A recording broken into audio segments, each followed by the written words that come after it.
यार अमीर हर इंसान बनना चाहता है। आप भी अमीर बनना चाहते हैं, मैं भी अमीर बनना चाहती हूँ, लेकिन हम में से ज्यादातर लोगों को ये बात नहीं पता होती कि हम अमीर बने कैसे। अगर आप भी सीक्रेट के बारे में जानना चाहते हैं तो आप बिल्कुल सही जगह पर हो। तो हेलो दोस्तों, मेरा नाम है निकिता और मैं आपके लिए लेकर आई हूँ रिच डैड पुअर डैड की ऑडियो बुक समरी। इसे लिखा है रॉबर्ट कियोसाकी ने। ये बुक अगर आप स्टूडेंट हैं, टीचर हैं, बिजनेसमैन हैं, हाउसवाइफ है, कुछ भी है, अगर आप अपनी लाइफ में कुछ बड़ा करना चाहते हैं तो ये बुक आपके लिए है। ये बुक हमें सिखाती है कि हमें पैसों के लिए काम नहीं करना चाहिए, बल्कि पैसों से अपने काम करवाने। ये book motivational, financial, self help और लाइफ चेंजिंग बुक है। ये बुक साफ साफ बताती है कि संपत्ति क्या है और दायित्व क्या है। पेरेंट्स अपने बच्चों को स्कूल भेजते हैं, लेकिन स्कूल में कई साल गुजारने के बाद भी बच्चों को फाइनेंशियल एजुकेशन की शिक्षा नहीं दी जाती। उन्हें सिर्फ नौकरी का सुरक्षा पाठ पढ़ाया जाता है। ये बुक रॉबर्ट कियोसाकी के पर्सनल अनुभव पर आधारित है। इसमें लेखक कहते हैं कि उनके दो पिता थे, एक पुअर डैड और दूसरे रिच डैड। अब आप सोच रहे होंगे कि एक ही व्यक्ति के दो पिता कैसे हो सकते हैं। दरअसल लेखक अपने खुद के पिता को पुअर डैड कहते हैं और अपने दोस्त माइक के पिता को रिच डैड कहते हैं। दरअसल उनके असली पिता बहुत ही ज्यादा पढ़े लिखे और हार्ड वर्किंग इंसान, जो पेशे से एक टीचर होने के नाते फाइनेंशियली काफी कमजोर थे। इसलिए किताब में लेखक ने उन्हें पुअर डैड कहते हुए बुलाते हैं। वहीं उनके मुंह बोले पिता 8वीं कक्षा भी पास नहीं थे, लेकिन फाइनेंशियली काफी स्ट्रॉन्ग होने की वजह से वे अपने शहर के सबसे अमीर आदमियों में से एक थे। रॉबर्ट कहते हैं कि मेरे दोनों डैडी इरादे के पक्के, चमत्कारी और प्रभावशाली थे। उन्होंने मुझे सलाह दी, परंतु दोनों की सलाह एक जैसी नहीं थी। दोनों शिक्षा पर जोर देते थे, परंतु दोनों के पढ़ाई के विषय अलग अलग थे। लेखक बताते हैं कि उनके पुअर डैड को हमेशा ये कहने की आदत थी कि मैं इसे नहीं खरीद सकता। वहीं रिच डैडी कहते थे कि मैं इसे नहीं खरीद सकता हूँ, ऐसे बोलने की बजाय मैं इसे कैसे खरीद सकता, ये उनका कहना। रिच डैड कहते हैं कि जब आप बोलते हैं कि मैं इसे नहीं खरीद सकता तो आपका दिमाग काम करना बंद कर देता है, और जब आप बोलते हैं कि मैं इसे कैसे खरीद सकता हूँ तब आपका दिमाग काम करना शुरू कर देता है। लेखक के गरीब डैडी कहते थे कि तुम मेहनत से पढ़ो ताकि किसी अच्छी कंपनी में नौकरी मिल जाए, और अमीर डैडी कहते थे कि मेहनत से पढ़ो ताकि तुम्हें किसी अच्छी कंपनी को खरीदने का मौका मिले। पुअर डैडी कहते थे जहाँ पैसों का सवाल हो वहाँ सुरक्षित खेलो, खतरा मत उठाओ, और अमीर डैडी कहते थे खतरों का सामना करना सीखो। दोस्तों, जब रॉबर्ट कियोसाकी 9 उम्र के साल के थे तब उन्होंने फैसला लिया कि वो अपने अमीर डैडी की सलाह मानेंगे और उनके बताए गए रास्तों पर चलेंगे। और यहाँ से रॉबर्ट कियोसाकी की पढ़ाई शुरू हो गई, और इस पढ़ाई के दौरान उन्होंने 6 सबक सीखे और अपनी लाइफ में इम्प्लीमेंट करके वो अमीर बन गए। तो चलिए इस किताब में बताए गए उन 6 इम्पोर्टेंट लेसन के बारे में जानते हैं जो दुनिया के किसी भी इंसान को अमीर और कामयाब बना सकते। पहला लेसन कहता है अमीर लोग पैसों के लिए काम नहीं करते। दोस्तों, लेखक के रिच डैड बताते हैं कि दुनिया के ज्यादातर लोग कई दशकों से एक विशेष तरह के सर्कल में फंसे हुए, और लेखक के रिच डैड इसे चूहा दौड़ कहते हैं। दरअसल दुनिया के ज्यादातर लोगों की जिंदगी सिर्फ अच्छी कॉलेज में पढ़ाई करना, अच्छी नौकरी और शादी करना, और इसके बाद जिंदगी भर अपनी सैलरी से अपने घर व कार जैसी चीजों के लिए लोन भरते रहने में चली जाती है। लोगों को इस बात का एहसास ही नहीं होता कि इस तरह की जिंदगी में वह मेहनत तो ज्यादा करते हैं, लेकिन उनकी मेहनत का फायदा किसी और को होता है। असल में बहुत से लोग इस रैट रेस का हिस्सा बनकर नाखुश भी होते हैं, लेकिन अपने मन में डर, लालच और घर की जिम्मेदारियों की वजह से वो इसमें फंसे रहते हैं। रिच डैड कहते हैं कि सबसे पहले अपने डर को खत्म करना हो और इस रैट रेस से बाहर निकलना, और फिर कुछ ऐसा करना चाहिए जिसमें आप पैसों के लिए काम नहीं बल्कि पैसों को अपने लिए काम पर लगाएं। तो आपने पुरानी कहावत सुनी है ना, पैसा ही पैसे को खींचता है। ठीक उसको भी कुछ ऐसा करने की जरूरत है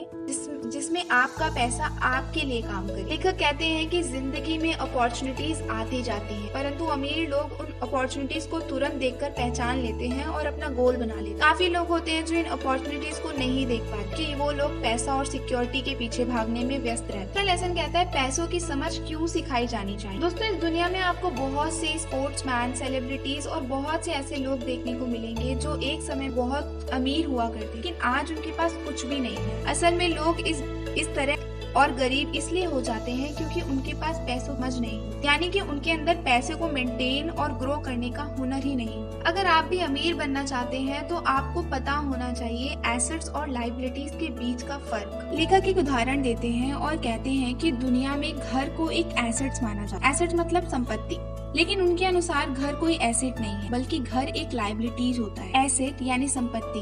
एसेट तो वो होता है जो आपके पैसों को समय के साथ और भी कई गुना, और लाइबिलिटीज वो होता है जो आपके जेब से पैसा निकालता है। और घर के मामले में आपको कई सालों तक उसकी EMI या फिर लोन चुकाने पड़ते, के कारण आपकी जेब से पैसा जाता है। यानी आपका घर आपके लिए एसेट, आपकी लाइबिलिटी। रिच डैड सिर्फ उन चीजों को एसेट्स मानते हैं जो घर बैठे आपको पैसे कमा कर दे। वो कहते हैं कि अमीर बनने के लिए सिर्फ पैसा कमाना जरूरी नहीं है, बल्कि कमाए हुए पैसों को कैसे ग्रो और मेंटेन करना है सबसे ज्यादा इम्पोर्टेंट। तीसरा लेसन कहता है अपने काम से काम रखो। जब किसी व्यक्ति को उसकी पसंदीदा जॉब मिलती है तो वो पूरी जिंदगी भर उस जॉब को करने का मन बनाता और बिना कुछ सोचे समझे पूरी जिंदगी उसी जॉब को करने में बिता देता है। रॉबर्ट के रिच डैड कहते हैं कि दुनिया का कोई भी व्यक्ति चाहे तो अपने जॉब के साथ दूसरा कोई और भी काम कर सकता और बिना अपनी जॉब को छोड़े नए बिजनेस एम्पायर का राजा बन सकता है। अब इस बात को समझने के लिए दुनिया की सबसे बड़ी फास्ट फूड कंपनी मैकडोनल्ड के फाउंडर रैक रॉक का उदाहरण ले। अगर हम में से किसी से भी ये प्रश्न पूछा जाए कि रैक रॉक किस बिजनेस से पैसा कमाते हैं, तो हम सभी का जवाब होगा कि वे उनके फास्ट फूड बिजनेस से पैसा कमाते हैं। दोस्तों, असल में रैक रॉक जी का मुख्य व्यवसाय मैकडोनल्ड का नहीं बल्कि रियल एसेट का है, और वो रियल एसेट से ही ज्यादा पैसा कमाते हैं। मैकडोनल्ड के बिजनेस को बड़ा करते करते हुए आज दुनिया के अंदर सबसे बड़े रियल एसेट ऑनर बन चुके। यानी कि फास्ट फूड का बिजनेस करते करते ही उन्होंने अपने रियल एसेट्स का एक ऐसा साम्राज्य खड़ा कर दिया, आज उन्हें सच में अमीर। इसी तरह एक आम आदमी भी एसेट्स और सोर्स ऑफ इनकम को क्रिएट कर सकता है जो उसे पैसा कमा के दे। दोस्तों, इसके लिए लेखक के द्वारा कुछ उदाहरण दिए, जैसे खुद के लिए बिजनेस शुरू, म्यूचुअल फंड या स्टॉक मार्केट में इन्वेस्ट करना, और रियल एसेट्स को इन्वेस्ट करना, और मुनाफा देने वाली प्रॉपर्टीज को भी खरीद। आगे हम बात करते हैं अमीर लोग पैसे का आविष्कार करते। दोस्तों, इस चैप्टर में लेखक कहते हैं कि रियल लाइफ में स्मार्ट इंसान आगे नहीं बल्कि बोल्ड इंसान आगे बढ़ता। कहना है हर टैलेंट के साथ पैदा हो, लेकिन उसके अंदर सेल्फ डाउट और डर भी होता है। जरूरी नहीं है कि एजुकेटेड और स्मार्ट इंसान ही आगे बढ़े, बल्कि जो बोल्ड और एडवेंचरस है वो भी आगे बढ़े। कभी भी लोग फाइनेंशियल आगे इसलिए नहीं बढ़ पाते उनके पास खूब सारा पैसा, क्योंकि वो लोग अपॉर्चुनिटीज को नहीं पहचान। उनमें से ज्यादातर लोग कुछ होने का वेट कर। लेखक कहते हैं कि लोग लक खुद क्रिएट कर, उसके लिए जिंदगी भर वेट करने। वो कहते हैं कि पैसे के साथ भी ऐसा सेम केस, उसका वेट नहीं करना चाहिए बल्कि उसे क्रिएट किया। ये दुनिया आपको रोज अपॉर्चुनिटीज, बहुत बार हम उस अपॉर्चुनिटीज को देख नहीं और हम फेल हो जाते। लेखक कहते हैं कि ग्रेट अपॉर्चुनिटीज खुली आंखों से नहीं, खुले दिमाग से दे। ऑथर ज्यादा इंटेलिजेंट लोगों को हायर करने की इनकरेज, क्योंकि दूसरे के नॉलेज का यूज करके खुद के नॉलेज को बढ़ाया जा सकता। आगे है सीखने के लिए काम करे, सो के लिए। अमेरिका में ना जाने कितने ही आदमी होंगे मैकडोनल्ड के प्राइस में से भी ज्यादा अच्छा बर्गर बनाकर बेचे, लेकिन अपने किसी भी आइडिया को बड़े स्तर पर कैसे बेचे सब लोगों को। तभी तो मैकडोनल्ड से भी अच्छा बर्गर बनाने के बावजूद उनके पास सिर्फ लिमिटेड एरिया ही है। जब मैकडोनल्ड बड़ी कंपनी पूरी दुनिया के अंदर किसी भी लिमिट के बिना अपना बर्गर बेचता है, तब हमें समझना चाहिए कि एक इंसान कैसे अपनी अपॉर्चुनिटीज को पहचान और जबकि दूसरा नहीं पहचान। अमीर लोग हमेशा नई चीज, नई स्किल ना कभी बंद, और इसी अच्छी आदत की वजह से हमेशा उन्हें नए नए आइडिया और स्किल्स को सीखने में हेल्प मिलती। और हमारा लास्ट और 6 लेसन है बाधाओं को पार कर। रिच डैड और पुअर लोगों में सिर्फ इतना डिफरेंस अपने मैनेज। ऑथर कहते हैं कि डर लगना नॉर्मल पर मैटर करते। ज्यादातर लोग फाइनेंशियली इसलिए जीत नहीं पाते क्योंकि उनको पैसे खो डर अमीर बनने से ज्यादा रियलिटी से ज्यादा बड़ा रीजन फाइंड करें जो आपको मोटिवेट करे। रॉबर्ट कियोसाकी कहते हैं आपको बड़े गिफ्ट। पहला है आपका दिमाग। आपका जो भी पैसा या डॉलर आपके हाथ में आता है, आपके पास चॉइस होती है।